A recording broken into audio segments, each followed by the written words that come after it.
बोलेंगे कि अब देखिए शुभेंदु अधिकारी जो मुख्यमंत्री है, तो आप कह रहे हैं उसका भी एनकाउंटर कर दें? निश्चित में मारा गया वो व्यक्ति बेगुनाह है। अच्छा, जो व्यक्ति मारा गया वो बेगुनाह। ये कौन बोल रहा है? ये मुख्यमंत्री बोल रहा है। मुख्यमंत्री बोलने का क्या वो जज है क्या? वो जज बन गए। लॉ एंड ऑर्डर क्या होता है? अगर पुलिस कानून अगर अपने हाथ में ले लेती है तो फिर कोर्ट को बंद कर दिए, तब तालिबान बना दीजिए। कौन बना करता है आपको? देखिए, बलात्कारी की सजा होनी चाहिए। राजस्थान में क्या हुआ, मध्य प्रदेश, मैं बलात्कार की गिनती नहीं करना चाहता हूं। अपराजिता बिल लाया गया, हम तब भी रस्तों में उतरे थे जब आर्जिकर हुआ। हम आज भी रस्तों पर हैं कि किसी भी बच्ची का किसी भी भारत की पावन भूमि पर अगर बलात्कार होता है, हम उसके सख्त खिलाफ है। हमारा क्लियर एजेंडा है कि कोई भी बच्ची के साथ, 12 साल की बच्ची के साथ 4-5 लोगों ने किया है। आप एक व्यक्ति को मार करके क्या साक्ष्य छुपाना चाहते हैं? क्यों भाई, बाकी भी तो है ना, साक्ष्य कहाँ छुपाएंगे सर? बाकी भी गिरफ्तार हैं, आपकी स्क्रीन पर दिख रहा होगा। तमाम लोग अरेस्टेड हैं, ऐसा नहीं है कि सबका एनकाउंटर हो गया। अगर इस शख्स ने पुलिस पर गोली चलाने की कोशिश की तो उसका एनकाउंटर हुआ ना, बाकी लोगों के साथ तो कुछ नहीं हुआ, वो तो हिरासत में है ना। ठीक है, सिद्धार्थ यादव जी, जंगल राज ये बनाना चाहते हैं आप, यूपी 2.0 ये बनाना चाहते हैं आप बंगाल में। 12 घंटे में। ठीक है स्वयं प्रकाश पुरोहित जी। नहीं, पिनाज जी आप मुझे ये बताइए, पिनाज जी आप मुझे ये बताइए कि जब अपराधी डर मुक्त होकर के, भय मुक्त होकर के अपराध करता है तब जंगल राज होता है या अपराधियों को सजा दी स्वयं प्रकाश पुरोहित जी, सुनने की भी हिम्मत रखिए। ये क्या, अगर आप बोलने की शांत करवाइए ना, इतने क्यों रैटल्ड हो गए? एक सेकंड स्वयं प्रकाश पुरोहित जी, मामला बहुत सेंसिटिव है। बच्ची है 11 साल की, अगर आप उसकी ऑटोप्सी रिपोर्ट पढ़ेंगे, यकीन मानिए आपकी रूह कांप जाएगी।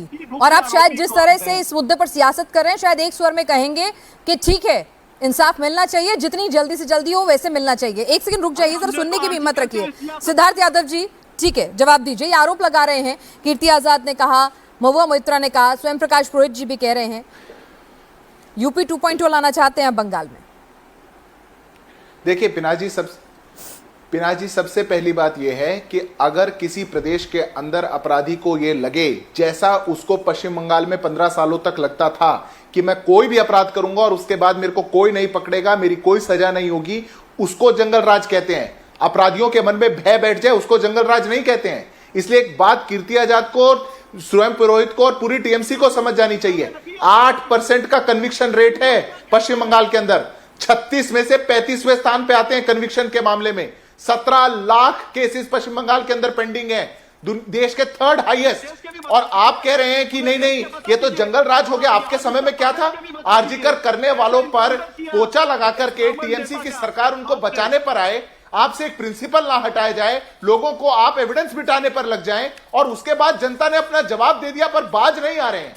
यह समस्या है पिनाज जी की। मैं बड़ी गंभीरता के साथ एक बात कहता हूं, निश्चित तौर पर देश में कानून का राज है और कानून संगत कोर्ट के मुताबिक ही हर किसी को सजा होगी। पर अगर कोई घोर अपराधी पुलिस की दबिश के दौरान वो पुलिस पर हमला करने की कोशिश करेगा तो एनकाउंटर का भी प्रावधान है। यह संवैधानिक प्रावधान है, यह कानूनी प्रावधान है। आप ये प्रावधान पहली बार नहीं आया। समस्या यह है कि जो लोग अपराधियों का लालन पालन पोषण करते हो और उनको बैठा कर उनकी साज सज्जा करवाकर उनका महिमा मंडन करते हो, उनको इस बात पर जरूर आपत्ति होगी कि अपराधियों के ऊपर। स्वयं प्रकाश पुरोहित जी, आरजीकर के मुद्दे पर आप देखिए कितना रोष था। आपकी पार्टी के अपने ही सांसद, अपने ही विधायक कह रहे थे कि आपने उस मैटर को बहुत मिसहैंडल किया। अब तो समझ जाइए, अब तो जाग जाइए। 11 साल की बच्ची है सर, ऑटोप्सी रिपोर्ट पढ़ेंगे, मैं आपको पढ़ के सुना देती हूं अगर आप कहें मुझे। ऑटोप्सी रिपोर्ट पढ़ेंगे ना तो खून खोल जाएगा। ये जो चेहरे दिख रहे हैं ना सीसीटीवी फुटेज में, इनसे घिन आएगी। आप नहीं चाहेंगे कि ये एक सांस भी लें। जो बात कही, आप मेरी बात को अलग तरीके से लेकर के जा रही है। मैंने ये नहीं कहा कि उस व्यक्ति के जिसका आज इनकाउंटर हुआ है, ये व्यक्ति आरोपी नहीं है, मगर राजा जो व्यक्ति है उसे बचाया जा रहा है। उसे उनको तो पहले पुलिस ने छोड़ दिया था, फर्स्ट फेज में छोड़ दिया था। ये गाड़ी राजा होगा, रानी होगी, जो होगा आ जाएगा। जिसका एनकाउंटर हुआ उस पर तो आपको दर्द हो रहा है। किसी को बीच में एनकाउंटर कर दिया उस पर तो आप ट्वीट डालने लग गए। आपने शर्म आनी चाहिए। किसी बच्ची के साथ जघन्य अपराध हो गया और पुलिस ने जाकर के दबिश कर ली, गिरफ्तारी कर ली, उसने हमला करने की कोशिश करी, एनकाउंटर हो गया, तो आप लोग बैठ करके टीवी पे आरोपियों का साथ दे रहे हैं। कमाल है। स्वयं प्रकाश पुरोहित जी, यही तो कह रही हूँ, कम से कम आप स्वागत योग्य कार्रवाई तो कहते, जिस तरह से फास्ट एक्शन हुआ, कहीं तो आप साथ खड़े हुए नजर आते। ठीक है, आपको राजा के मामले पर सवाल पूछने आप पूछिए, लेकिन कम से कम एनकाउंटर को संशय में डाल के। ठीक है, विवेक जी भी हमारे साथ विपक्ष के नेता हैं, लेफ्ट के नेता हैं जुड़े हुए। विवेक जी, ठीक है, सवाल उठाना विपक्ष का काम है, लेकिन कुछ सेंसिटिव मुद्दे ऐसे होते हैं जहां पर भावनाएं जुड़ी होती हैं पूरे आवाम की, और ऐसे में आप उन मुद्दों पर सियासत कम से कम छोड़ सकते हैं, कम से कम उन मुद्दों पर छोड़ सकते हैं। नहीं, बिल्कुल हम सियासत जरूर छोड़ सकते हैं, लेकिन क्या किसी भी कोर्ट का कोई भी जज इस देश के अंदर ये बोलेगा कि केसों के फैसले भावनाओं से होते हैं? वो कभी नहीं बोलेगा। There is a process by the constitution.